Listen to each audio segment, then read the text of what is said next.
Good morning, all.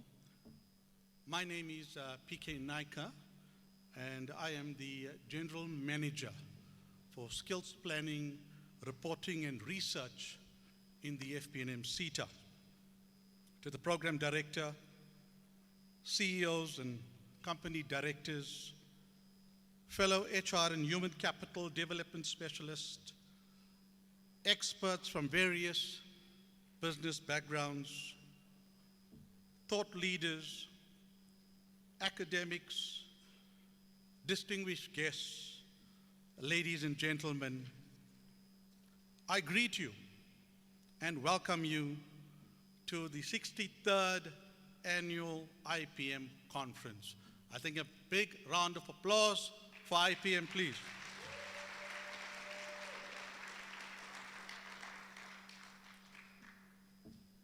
Ladies and gentlemen, we meet again in the year 2019 to share knowledge and insights on human resource matters that are critical to the overall functioning of organizations here in South Africa and abroad. We are here to examine the sort of leadership and management required to be effective in a fast, connected, digitally amorous world, because the type of leadership required for tomorrow's working world will be vastly different than what we know today. Humanity will change more in the next 20 years than it has in the last 300 years. This will not only drastically affect how work is conducted, but also the meaning of work to both the organization and its employees, including the types of policies that govern work. And so, an opportunity presents itself. Leaders need to create incentives for workers to want to learn. They must create an environment that will assist in preparing workforces, develop education models which emphasize being able to work with and alongside increasingly capable, connected, and intelligent machines. Just a little bit about skilling, reskilling, and upskilling. A Future Jobs Report research study indicated that over 2/3 of respondents believe that future workforce planning and change management features as a reasonably high or very high priority on the agenda of most companies or organizations at senior leadership level. Across all industries, about 2/3 of respondents also report intentions to invest in the reskilling of current employees as part of the change management and future workforce planning efforts. We need better education and training. The fourth industrial revolution will create many new cross-functional roles for which employees will require technical, social, and analytical skills. The World Economic Forum estimates 65% of children entering primary schools now will ultimately work in new job types and functions that currently do not exist today. Basic skills are traditionally acquired during formal education and before entering the workforce, but are relatively straightforward to acquire compared to cognitive capabilities. This is a field in which companies and government have an opportunity to take a proactive approach to build their talent pipelines by working much more directly with education providers. During previous industrial revolutions, it has often taken decades to build the training systems and labor market institutions needed to develop major new skill sets on a large scale. On average, by 2020, more than 1/3 of the desired core skill sets of most occupations will be comprised of skills that are not yet considered crucial to the jobs today, according to the Future Jobs Report. A recent study released by McKinsey Global Institute reports that roughly 1/5 of the global workforce will be impacted by the adoption of artificial intelligence and automation. By 2022, 50% of companies believe that automation will decrease their numbers of full-time staff. And by 2030, ladies and gentlemen, robots will replace 800 million workers across the world. That is quite a staggering statistic.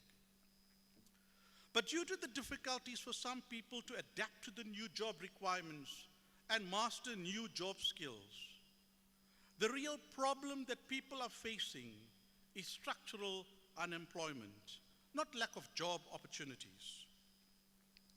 Some experts have argued people should not be too pessimistic because eventually the fourth industrial revolution will create more wealth and additional jobs elsewhere in the economy, and the number of new jobs will grow dramatically.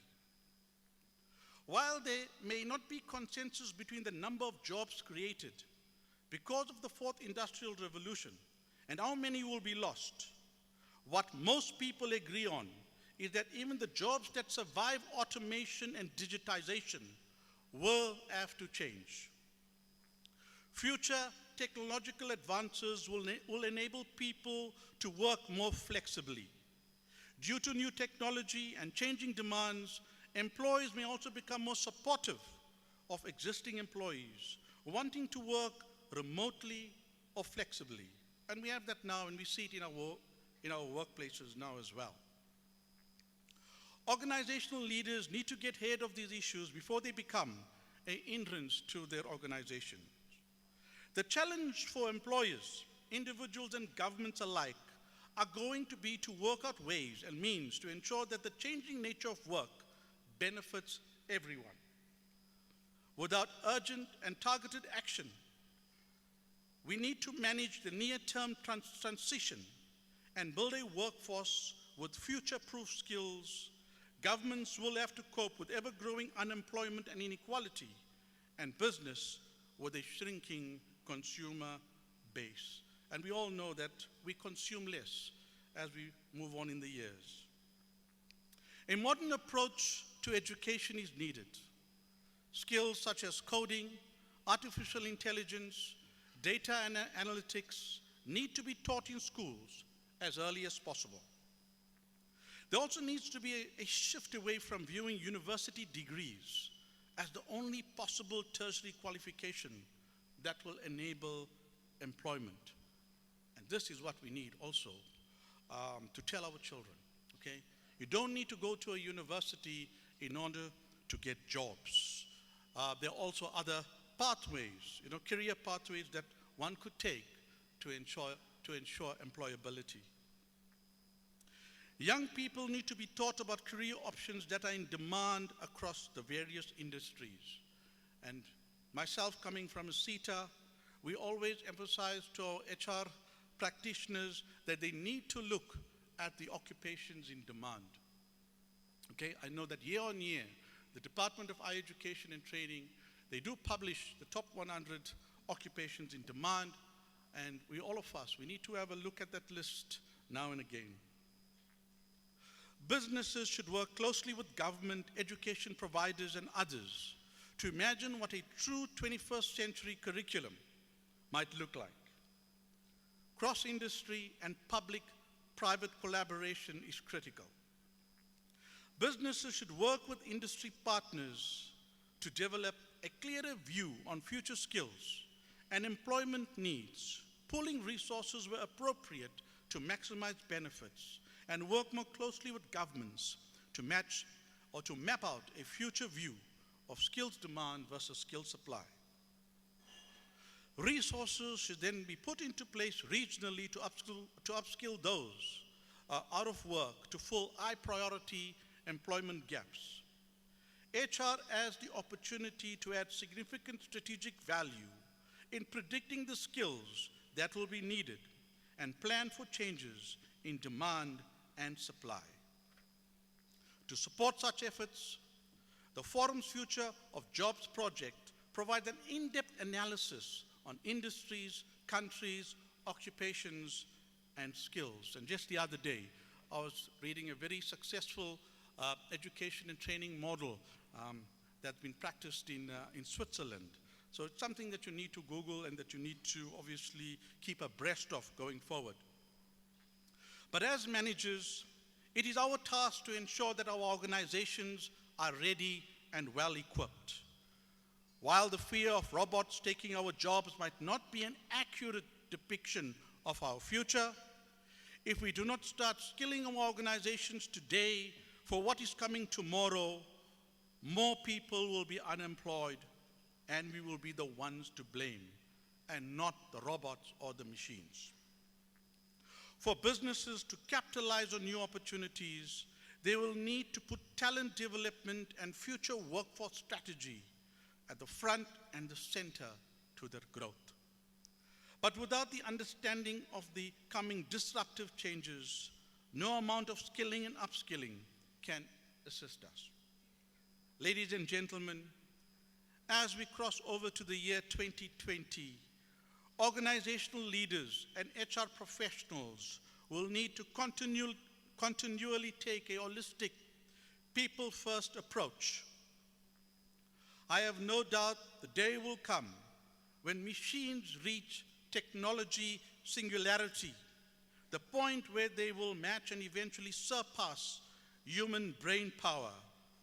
But rather than make us obsolete as species, they will afford us the ability to focus our energies on other aspects of our lives. I hereby open the IPM conference, and with this message, I wish that all of you productively engage during the conference so that we have a very successful outcomes to this year's workshop. Please remember, you are the architects and engineers of future workplaces. This would require fearless leadership. I thank you for the opportunity. Keep well, every success.